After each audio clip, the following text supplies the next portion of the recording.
नमस्कार। आप देख रहे हैं अपना चैनल न्यूज सच तक और मैं हूं सोनेलाल। कल के अंक में मैं कह रहा था कि आज यानी 7 मई को मॉक ड्रिल होगी और मॉक ड्रिल के साथ में ही युद्ध की शुरुआत होगी। लेकिन हमारे प्रधानमंत्री जी, जिनके बारे में कहा जाता है कि उनकी प्लानिंग उनके अलावा किसी को नहीं पता होती है, और आज का इंतज़ार कर रहा था पाकिस्तान। तो सोच रहा था कि आज जो कुछ होगा उसके बाद भारतीय सेनाएं जो कुछ करना होगा करेंगी। आज की घटना का पाकिस्तानी जश्न मना रहे हैं।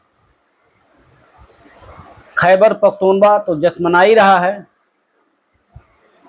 आपका बल्टिस्तान भी, बलूचिस्तान भी जश्न मना रहे हैं, और पीओके में भी जश्न का माहौल है। जश्न का माहौल बाकी पाकिस्तान में भी है।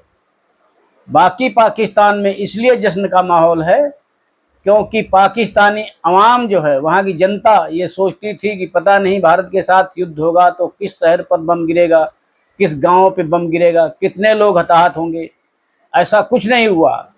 वो बम उसी जगह पर गिरा जहां पर आतंकी कार्रवाई जहां से संचालित होती थी, जहां आतंक के विद्यालय थे, स्कूल थे, ट्रेनिंग कैंप थे, जहां पर आतंकी रहते थे। तो ऐसी जगह पर गिरने से आम पब्लिक का कोई नुकसान नहीं हुआ, इसलिए आम पब्लिक भी भारत की इस कार्रवाई से बहुत खुश है। वो कहती है हम तो बच गए। लेकिन सबसे निराशा वहाँ के नेताओं में है, वहाँ की सेना में है। उनके सेनाध्यक्ष मुनीर का तो अता पता नहीं है कहाँ है वो शायद ऐसा तो नहीं, कहीं परिवार को तो पहले भेज दिया था और बाद में खुद कहीं विदेश चले गए हों। क्योंकि पाकिस्तानी सेना के बहुत बड़े बड़े अधिकारी, उन्होंने अपने बच्चे, वहाँ के नेताओं ने अपने बच्चे पाकिस्तान से दूसरे देशों में शिफ्ट कर दिए थे। उनको आशंका थी कि पता नहीं किस शहर पर बम गिरेगा। तो ऐसा जब कुछ नहीं हुआ तो वहाँ पर उन लोगों में भी जिनको आशंका थी पता नहीं बम कहाँ गिरेंगे, उनमें भी जश्न का माहौल है।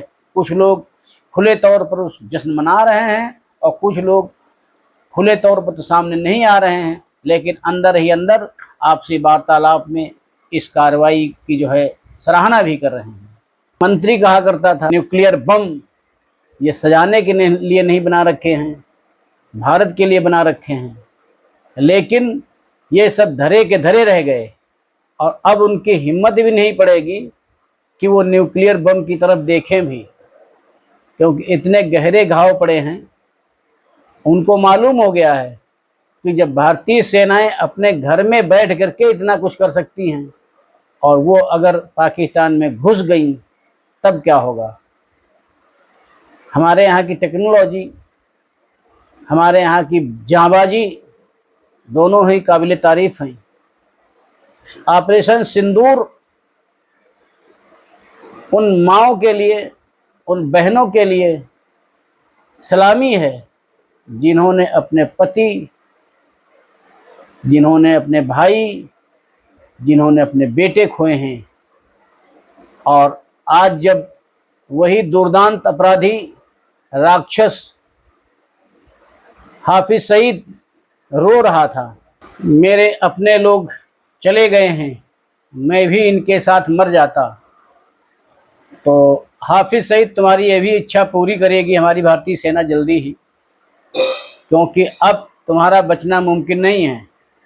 और भारत सरकार को इस समय बहुत अच्छा मौका है जब पाकिस्तान के सामने शर्त रखनी चाहिए कि हाफिज सईद जैसे जितने भी वहाँ पर आतंकी हैं इनको तुरंत सौंप दे, ताकि भारत में जो अपनी व्यवस्था है इसके हिसाब से उसको दंड दिया जा सके।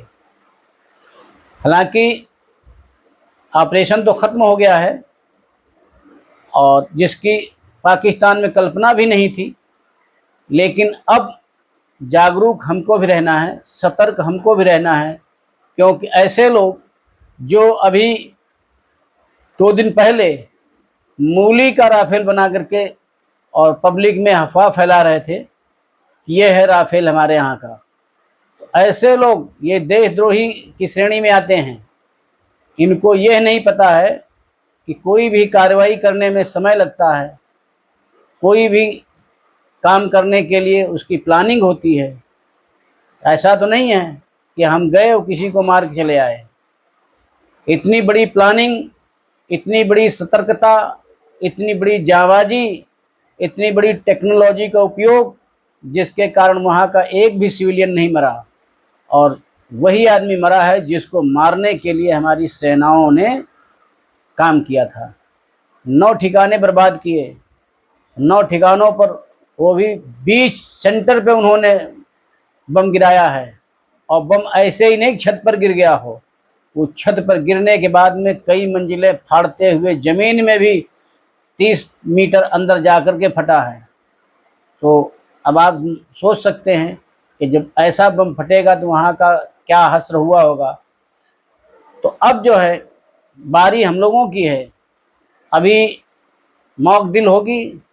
मॉक ड्रिल का मकसद ये है कि अगर कोई आपदा आ जाती है तो हमको उसमें खुद को कैसे बचाना है, अपने लोगों को कैसे बचाना है, जिनके साथ कुछ हादसा हो गया है उनको कैसे सुरक्षित निकाल करके उनको अपना अस्पताल तक पहुंचाना है, यह जिम्मेदारी हमारी होगी। साथ ही हमको यह भी नज़र रखनी होगी कि जो हमारे देश में बैठे हुए सपोले हैं, जो समाज में जहर घोलना चाहते हैं, उनसे भी हमको निपटना होगा और उनसे लड़ना हमारा काम है।